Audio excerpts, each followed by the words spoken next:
அதிகாரம் 3.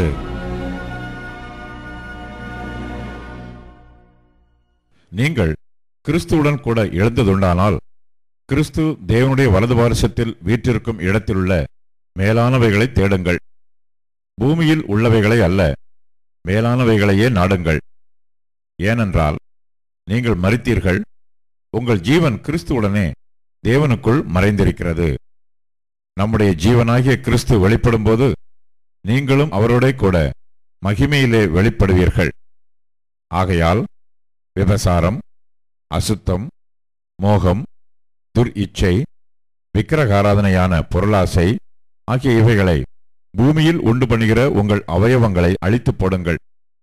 இவைகளின் பொருட்டே கீழ்ப்படியாமையின் பிள்ளைகள் மேல் தேவ கோபாக்கினை வரும். நீங்களும் முற்காலத்தில் அவர்களுக்குள்ளே சஞ்சரித்த போது அவைகளை செய்து கொண்டு வந்தீர்கள். இப்பொழுதோ கோபமும் மூர்க்கமும் பொறாமையும் உங்கள் வாயில் பிறக்கலாகாத தூஷணமும் வம்பு வார்த்தைகளுமாகிய இவைகளையெல்லாம் விட்டுவிடுங்கள். ஒருவருக்கொருவர் பொய் சொல்லாதிருங்கள். பழைய மனுஷனையும் அவன் செய்கைகளையும் களைந்து போட்டு தன்னை சிருஷ்டித்தவருடைய சாயலுக்கு ஒப்பாய் பூரண அறிவடையும்படி புதிதாக்கப்பட்ட புதிய மனுஷனை தரித்துக் கொண்டிருக்கிறீர்களே.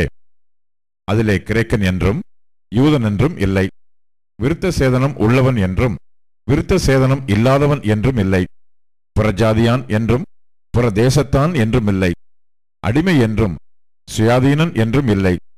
கிறிஸ்துவே எல்லாரிலும் எல்லாமுமாயிருக்கிறார்.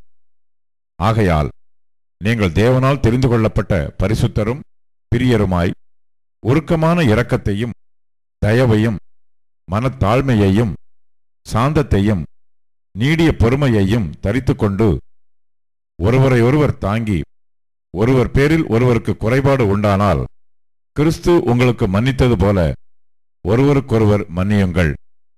இவை எல்லாவற்றின் மேலும் பூரண சற்குணத்தின் கட்டாகிய அன்பை தரித்துக் கொள்ளுங்கள். தேவ சமாதானம் உங்கள் இருதயங்களில் ஆழக்கடவது. இதற்கென்றே நீங்கள் ஒரே சரீரமாக அழைக்கப்பட்டீர்கள். நன்றி அறிதல் உள்ளவர்களாயும் இருங்கள். கிறிஸ்துவின் வசனம் உங்களுக்குள்ளே சகல ஞானத்தோடும் பரிபூர்ணமாக வாசமாயிருப்பதாக.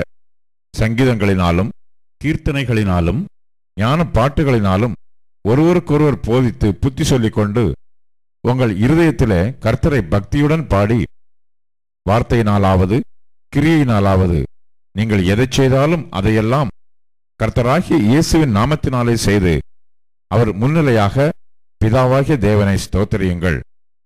மனைவிகளே, கர்த்தர் கேட்கும்படி உங்கள் புருஷருக்கு கீழ்ப்படியுங்கள். புருஷர்களே, உங்கள் மனைவிகளில் அன்பு கூறுங்கள், அவர்கள் மேல் கசந்து கொள்ளாதிருங்கள். பிள்ளைகளே, உங்களை பெற்றாருக்கு எல்லா காரியத்திலேயும் கீழ்ப்படியுங்கள், இது கர்த்தருக்கு பிரியமானது.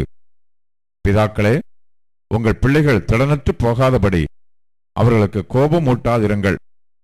வேலைக்காரரே, சரீரத்தின்படி உங்கள் எஜமான்களாய் இருக்கிறவர்களுக்கு எல்லா காரியத்திலேயும் கீழ்ப்படிந்து நீங்கள் மனுஷருக்கு பிரியமாய் இருக்க விரும்புகிறவர்களாக பார்வைக்கு ஊழியம் செய்யாமல் தேவனுக்கு பயப்படுகிறவர்களாக கபடமில்லாத இருதயத்தோட ஊழியம் செய்யுங்கள். நீங்கள் கர்த்தராகிய கிறிஸ்துவை சேவிக்கிறதினாலே சுதந்திரமாகிய பலனை கர்த்தராலே பெறுவீர்கள் என்று அறிந்து எதை செய்தாலும் அதை மனுஷர்களுக்கென்று செய்யாமல் கர்த்தருக்கென்றே மனப்பூர்வமாய் செய்யுங்கள். அநியாயம் செய்கிறவன் தான் செய்த அநியாயத்துக்கேற்ற பலனை அடைவான். பட்சபாதமே இல்லை.